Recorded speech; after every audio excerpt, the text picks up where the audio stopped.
This is Sandstorm.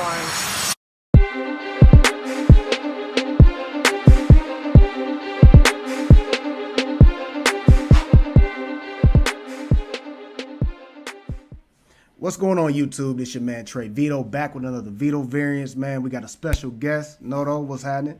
What's up? Sandstorm, you are present as usual, my co-host. Yo. So today, man, we got something special. I said we was gonna do something different, so we're doing something different. Now we're not gonna do any video reactions or anything like that, but it was very interesting. Sandstorm actually sent me something on Instagram about 2 weeks ago. It was a very dark theory about the Rugrats. So we decided to do our research and find all these dark theories on cartoons and stuff like that we grew up on. So we're gonna start it off with what started this whole thing going, because it had me going down a rabbit hole. I was like, oh my gosh, it gets deeper and deeper and deeper and deeper, and I get more depressed. Like, man, y'all messing up Tommy Pickles for me, man. What's going on, man? So Sandstorm, let everybody know, what was that theory that you sent me? Okay, so it was talking about the Rugrats, of course, and it was kind of the conversation of all of the Rugrats being imaginary, and the person who made them up was, of course, Angelica. Angelica used them all in as an imagination. And all of them represented some different part of the family of Rugrats, if you will.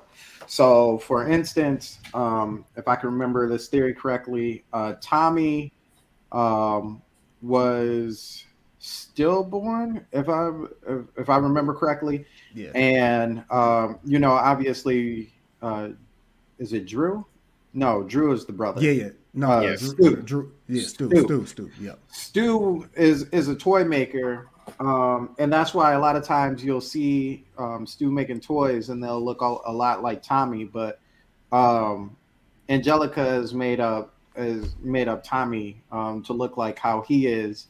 As far as Chucky goes, Chucky and his mom actually died in a car accident, and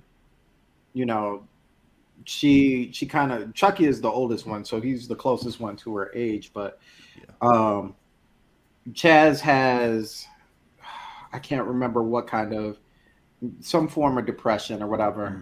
So she kind of reflects that off of him.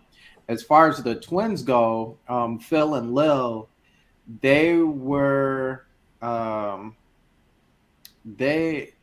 can't remember what their mom's name is. Betty, that's right.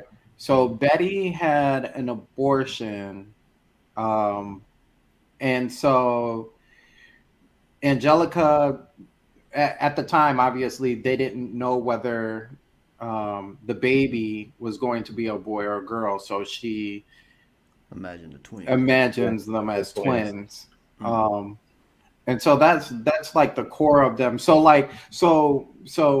and it really kind of started making sense, because Angelica is the only one who always gets in trouble. She is the only one being caught doing something. Even to go deeper into the theory, as I was thinking about it, because there's episodes where the parents really, either A, the parents really don't take part, or B, Angelica really doesn't take part in those episodes. It may be like a Tommy solo, or a Tommy and Chucky or something like that.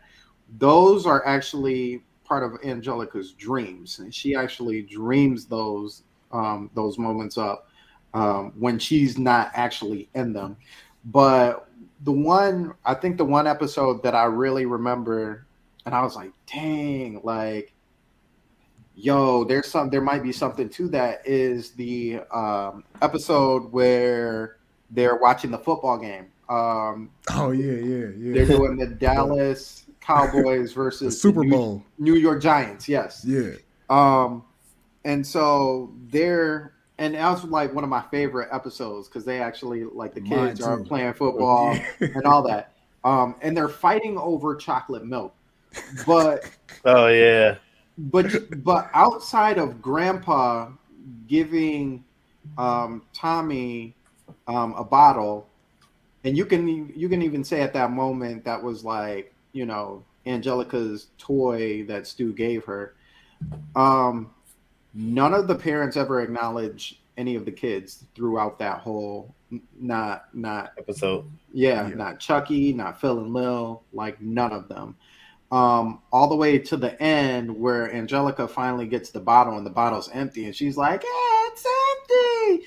And then, you know, Dee Dee and I think it's Charlotte. It's either Dee Dee and Charlotte or Dee Dee and Betty walk in and they're like, "Angelica," and you know everything is just an absolute mess. They turn Yep. around, the boys are like, you know, but like no point during that whole episode do they ever say anything about any of the other kids. So I'm like, three men not paying attention to a girl who really wants some attention, and instead they want to watch the football game, and she ends up acting out. And it's like, I was using my imagination, you know, like that's Yep. all I really could do. And I was like, okay, Mhm. yeah, this is kind of Jeez. done. So I would even say there. I mean, there's an episode 2. I won't go into the other one, but there's an episode 2 where it's better without Chucky or something like that, where he's, you know, wish he's never been born or something. They go through this whole Oh little yeah, yeah. Oh yeah. whole little spell and scene of like no Chucky. And I remember there's a scene specifically with Angelica, and she's like not her. She's like real timid and like kind of Yeah, scared. she's like She's Chucky. almost Chucky. She's Yeah. she's Chucky literally. And it came down to like the ghost of Tommy or whatever was like, you know, like without you, which really is like without Chucky in her head, like she wouldn't be like this type of like Person. outgoing, mean type of person. And kind of, you know, throwing her emotions out in that way, she would be a lot more timid and stuff like that. So I'm like, man. So Somebody do you think that episode actually started this theory? Because that sounds like the very birth of that. I really don't know, but I wouldn't be surprised if it didn't, because that seeing that episode and then like kind of bringing it all together really made me be like, whoever thought this theory up, like they were really paying attention to some things. Yeah. I agree.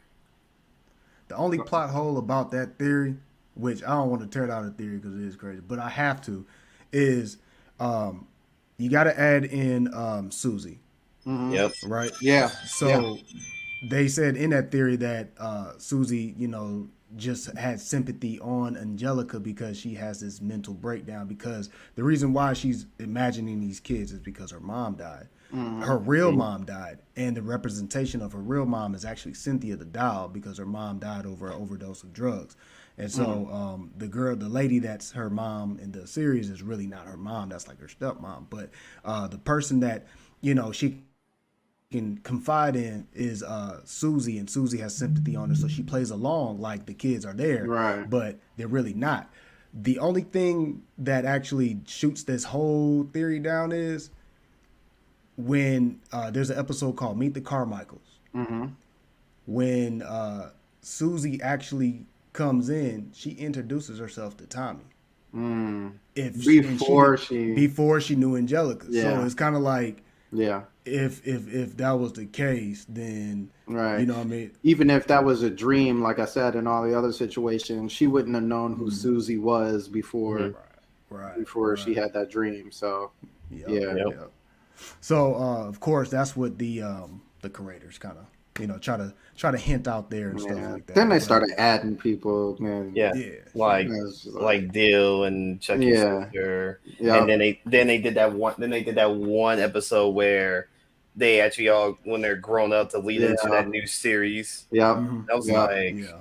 Yeah. Okay, which was kind of, it was interesting in its own, it was in its own entity. Don't get me wrong, it was an interesting thing. But then when they decided to now do the all grown up, I was like, okay, that just went kind of super downhill. Yeah. Right, right. Yeah. It was like, You missed the subject. yeah, like you missed the complete subject of the situation. Granted, it gave us something cool to check out for one episode because Right. it's to see the future, like what would happen, Mhm. Yeah. you know, if Yeah. they were alive and everything else with all these theories we have. But Mhm. you're like, now you're just like, oh, this is a gold mine. We're just gonna do it this way. I'm like, nah, you should see what it was. Yeah. Right. One off. Yeah. Yeah. Yeah. All right. So, Noto, we're gonna move right along. Your turn. What is a theory? So we're gonna start this, guys. We're gonna start our own theories that we looked up. So, Noto, your turn. Give us a theory that you looked up. You know what? I'm gonna start with this one because this one's like, I already had taught this earlier before Sandstorm came in, so I do want to start with this one first because I do know this in the back of my head and everything else. This one is actually Pinky is the genius. So between Pinky and the Brain, yeah. yes. Yeah. So I'm not gonna read it from here, so I can actually explain this a little bit better. So basically, the theory is that it's showing that basically, well, I'll read what it says and I'll put in my spin of what I take from it. So basically, to sum it up in easier words, that do you remember the episode of the Pinky and the Brain where Brain made a machine and made Pinky smart for one day? Mhm. Yeah. Yep. So in the theory, they're basically saying that because remember, Brain, every time when Brain made some type of creations whatsoever, it at the end of the episode always something backfires whatsoever. Right. So in the episode when he was getting sick and tired of him like mess up the ideas, his quirky jokes and everything else, which is great, that's Pinky in the Brain. But the thing about it is that like when Brain made the machine to make Pinky smart, he basically he was actually happy that he was smart. But when every time he showed all his creations of what he did, Pinky said, well, what if you did this and use this formula and do this? And then when Brain looks like, oh my God, this actually works. And all his inventions worked out perfect with no flaws. So then that showed that at the end of that whole entire episode, Brain was actually really wasn't a smart one. He was the dumbest one because of all his inventions and everything else, that Pinky actually fixed the problems. Yeah. So I do agree with this theory very well because of the fact of that one episode alone. So what if in a sense that if Brain didn't really actually make that machine, Pinky was actually really just smart, everything would have been we wouldn't even have this show to begin with. It wouldn't even be Pinky in the Brain. It would just mostly be Pinky all the way through. Yeah. Seriously. Because think about it. The one episode that I know so well that I love because it was it was that Christmas episode of Pinky in the Brain where he went to go deal with Santa and everything else. Oh, yeah. And then Pinky was Pinky didn't want to do nothing wrong and everything else. He wanted to see Santa. And Brain was this close from actually conquering the world until he read that letter from for Santa's Christmas wish and said all I wanted Brain to do is just I want him to rule the world and everything else. I don't want him to have anything else. I just want him to have that. He was just being genuine ever. But Brain decided to not brainwash everyone and just have a Merry Christmas. I'm like, dude, you freaking had it. I love the episode, but I hated the fact that you had the perfect opportunity right there. Right. So I'm like, come on now. Yeah. So I honestly think although that's Pinky and the Brain's always been my favorite because with the Animaniacs and everything else with their whole series, but that one when I read that and saw, I was like, this makes complete sense and it's so true because of the fact of if Brain didn't really make that invention whatsoever, honestly, to God on this, Pinky would have been the smartest one. We wouldn't have this cartoon at all whatsoever. So that's why we end up getting this cartoon because it showed that Brain was smart, but at the same time, not the clever one. But then we had to make Pinky dumb because of the fact of we had to show some type of way of Pinky knows what's going on, but he's just being oblivious. Right. Yeah. So I agree with this theory. Okay. Hands down. All right, so I got my theory. It's just a little quick one and stuff, but it had me thinking. I don't think it's actually dark, but it can be looked at as a bad, backstory or something like that. Hmm. So, Toy Story. Okay. Oh yeah. Woody is Andy's real dad. So, just like the Angelica, like I just mentioned in the Rugrats one, in Toy Story, you have this kid that has these toys, and like it's not even his imagination. They actually have their own secret life. You know what I mean? That's outside of him and stuff like that. But Andy, if you notice, in every scene, in every movie, you don't never see his dad, right? There's Yep. no Right. picture of his dad. There's pictures, like if you look at like all the scenes and stuff, there's pictures of him, his sister, and his mom. But the dad is not in there. Nowhere, right? So basically he made in his mind what his dad would be, and Woody happens to be that dad figure. So of course when Buzz get introduced, that's representing or being a representation of a stepdad, a new dad Yep. coming into play. So that right there, that had me thinking like, wow, I never thought of that, because you notice that Woody, of course, would clash with Buzz and be like, oh, he's the newest thing, he's this and that, and the third, he's better. So it was more of like a dad being replaced by a new dad type situation, and the toys are the representations of what's really going on in the real world. So that was like just one I just kind of just brushed over, just like, oh snap, that's interesting. I never thought of that. It's not really a dark, but it's still kind of like, oh snap.